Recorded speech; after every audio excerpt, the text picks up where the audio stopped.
So the weekend of November 9, 10, 11 of 2023, I traveled to Tucson to see Joanne, who is the third trumpet in the Tucson Symphony. But first, we hiked. So let's just start off with this. Okay, so we're in Tucson, Arizona. Yep. Take it away, Joe. We're at Sabino Canyon, so Ed's gonna see some desert sights, get a little taste, and we're headed that way. Which way? That way. Okay, we're gonna do like a 2-hour or just under 2-hour hike. Yeah, we're gonna like loop, like all in here. We're gonna loop. We're gonna loop. Get out of the shadow there. We're looping. We're Looping. We're gonna loop in that area. Yeah. All right. Come on. All right, let's go. Yeah, just I don't want to be like filming everything all the time. Good, because it's awesome. But this is a particularly neat little vista here. There's all this sand and straight path but all these cacti. Beautiful blue sky. Mountains. Yeah, it's someplace. Yeah. I dig it. There's some houses over there too, so I mean we're not that far away from civilization. But imagine having that as your view. That's really inspiring. So Tucson is in the Sonoran Desert, and the Sonoran Desert is known for its saguaro cacti, these guys you would see in old Roadrunner cartoons. And I love them. They have to be about 70 years old before they even grow their branches. But they're so beautiful, and they're so numerous here. Say that again? It's a barrel cactus. It's a barrel cactus. And when it's freshly in bloom, like it was a couple of months ago, this is red. So it's red and yellow.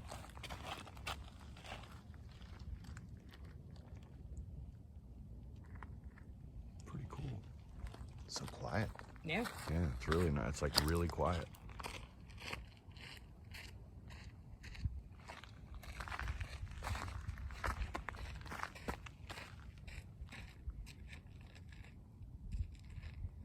Those are the cactus that parts of them will come off and they'll stick onto your like ankle or something. Sure. Like they blow.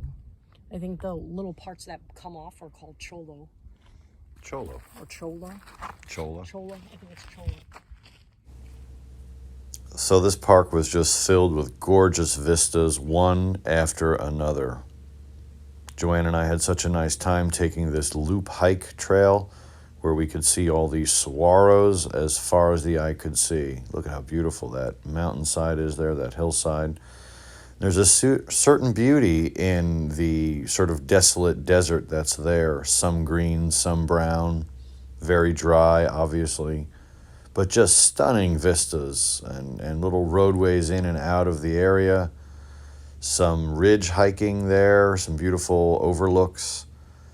For those of you, I thought this looked like a pie slice, but also it looks like the old V series from the 80s. And then more saguaro cacti, just beautiful stuff. And one final vista here. Look at that beautiful blue sky contrast with the green and the brown. So, yeah, here we are. And I thought those right there look like they're like dueling. Like they're battling or something. Maybe not. Whatever. But it's pretty beautiful. Or pretty beautiful. It's awfully beautiful, I should say. Let me just take a look. Yeah.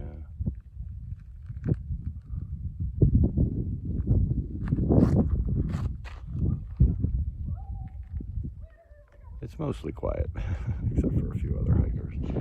Okay, let's keep going. Those are people.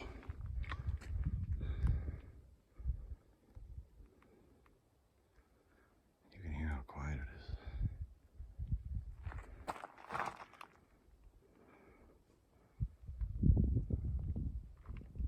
Sabino Canyon, where the people get smaller.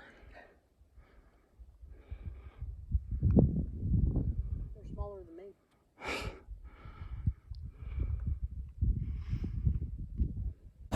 So are we at the historic Juanitos? So we got burritos, which smell really good. And of course it is across from Limbong, a drive-through liquor store. Pretty cool. Classy joint. Speaking of classy, this is the Hotel Congress in downtown Tucson. And now it's time to head downtown for me to attend my first concert of the Tucson Symphony.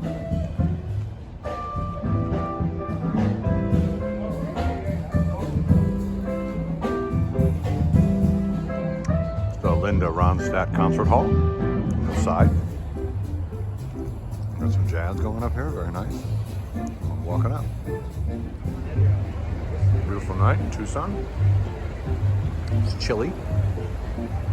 Got a jacket on.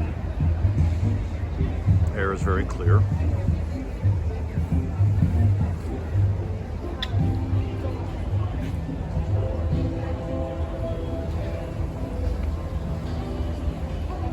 Here's the hall. Beautiful. It's Lincoln Center S. That man almost ran into me.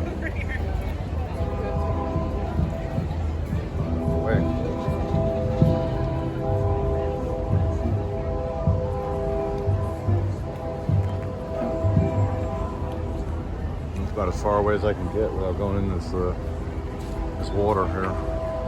There you go. Okay. Yeah, I'm sorry I couldn't help myself.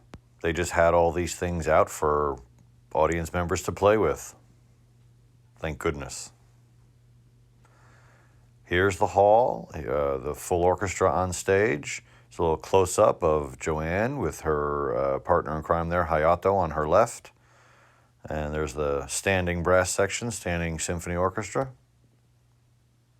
And a quick cross shot as the conductor was leaving the stage. One more close-up, everybody. There's my wife. Pretty good seats. Pretty much dead center of the balcony. Linda Ronstadt Concert Hall. A lot of baffle up there, pretty cool.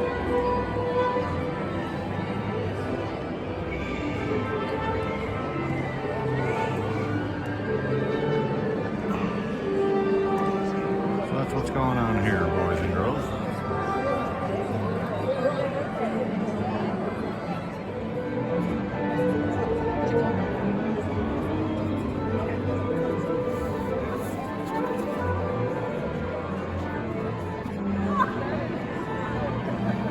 Legroom is okay. It's not, I wouldn't say it's ample, because as I lean back, my knees are going to go forward a little bit, so I am touching the back of the chair a little bit, but the angle seems good. Even if somebody were to sit in front of me, I think I'm still pretty good. Room is big and spacious. It sounds really good. So the things I noticed, I got like a projection there. Arizona flag. No projection on that side. So this concert was part of a series called Classics with a Twist, and it's the Friday program. Blue Shades wasn't played that evening. The Ravel Piano Concerto and the Dvorak 8 were played without an intermission. Absolutely wonderful. We're at Friday's program.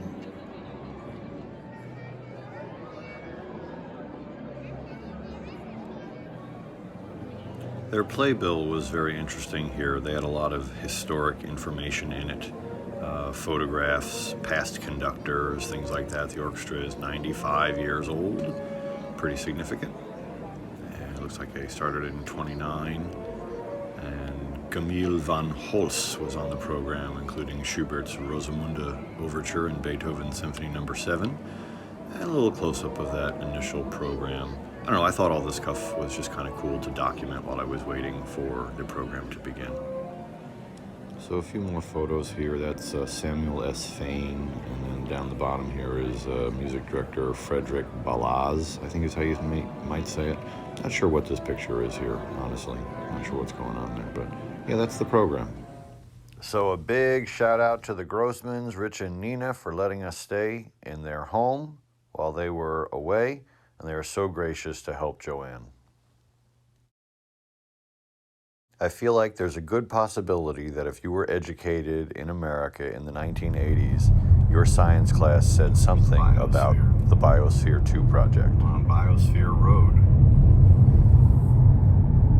Thanks for driving. Sure.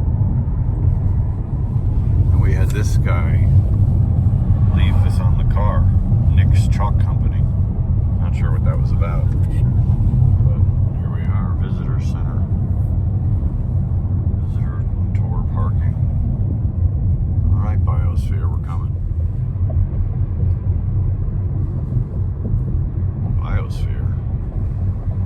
So, from my middle school memory, we had a look at biosphere, and this was the first attempt to lock up a bunch of people in a controlled environment where it would be completely sealed. Air, water, food, everything completely sealed in. And could it be self-sustaining? Biosphere 1 is the Earth. Biosphere 2 is this project. And I think ultimately it didn't work, but they did glean some very valuable lessons from this experiment. It's now run by the University of Arizona. Check out Joanne and me entering the airlock. The hatch. All right, yeah, we're going in. This is it. This is where they would seal you in. Sealed in. Sealed in. Here we go. Lower habitat entrance. Close the door. We're closing the door. But yeah, that's. Here's another seal. And there's another. This is an airlock door. Yeah. 2 seals. Airlock door. Like a submarine, even. Yeah. So there's an airlock door out there, and then there's another one in here. We are sealed in. Dude, so sealed. Sealed.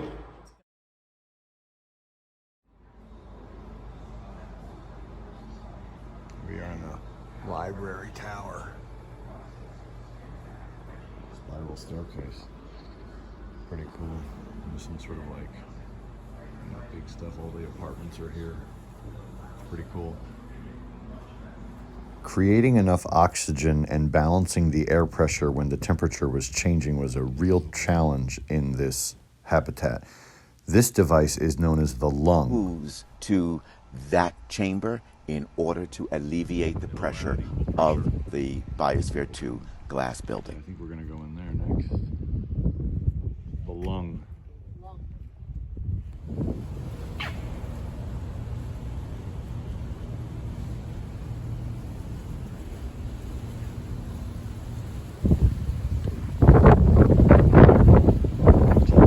Cold air coming out of there. I guess otherwise it would be like 4,000 degrees in here pretty fast. So. That yucca. Super serious. Look at that. Yeah, it's very musty in here. Yeah. It's very, very earthy. Obviously. But it almost looks like it's a diorama. I like it. It almost looks like it's not real. Yes. Don't They you? have like the rainforest. Even the Dome. botanical garden, I feel like I don't know. I'm not sure. Coastal fog desert.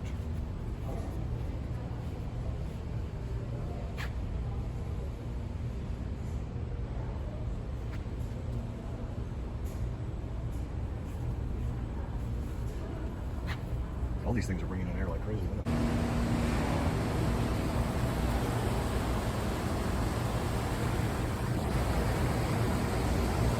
It's like Total Recall. I feel like Total Recall has a scene like this where like they shoot at and he's like, "Dome, the dome will crack." It even kind of looks like that out there. What are you trying to So do? cool. Kill us? The dome will crack.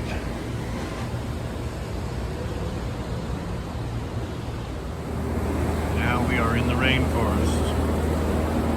This is serious. Getting to got air coming through there, otherwise we'd be dead in like 2 seconds. Man, look at this place, it's huge. It's all covered up, sunlight. Very musty in here, very musty in here. Obviously it's pretty noisy.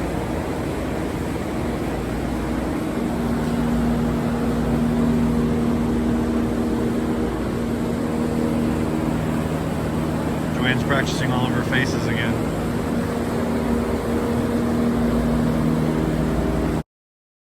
We had passed this several times, and since it's my initials, I had to try it. So this is an Aegeus. And it's like, it's Italian ice, basically. It's Italian ice that's been, I got lemon and some cherry. It's very good. Italian ice. Big one. This is the medium size. It's pretty big. I thought it would be smaller. But yeah, Aegeus. Named after me. On the night that I had to leave, we took a very nice twilight hike. Beautiful ridges and blue skies. So here as the sun is going down in this segment, I'm experimenting with film speed. So here I am at about 1 3/4 speed. You can hear the sounds a little funky, and then as I zoom in here, I'm going to slow it to, I think it was 4/5 speed, and then ultimately to 2/3 speed, and then it's going to go, yeah, it's very nice. And then it's going to zoom out back to full speed, and then 1 3/4 speed again.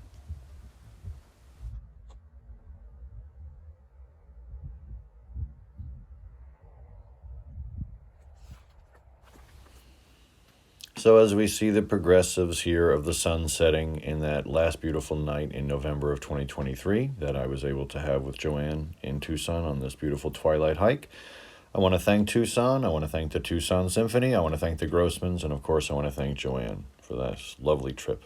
And I know I'm going to get back there real soon. Check out the links in my end screen for some content that I've made in the past, and I thank you all for watching my content. Thanks very much.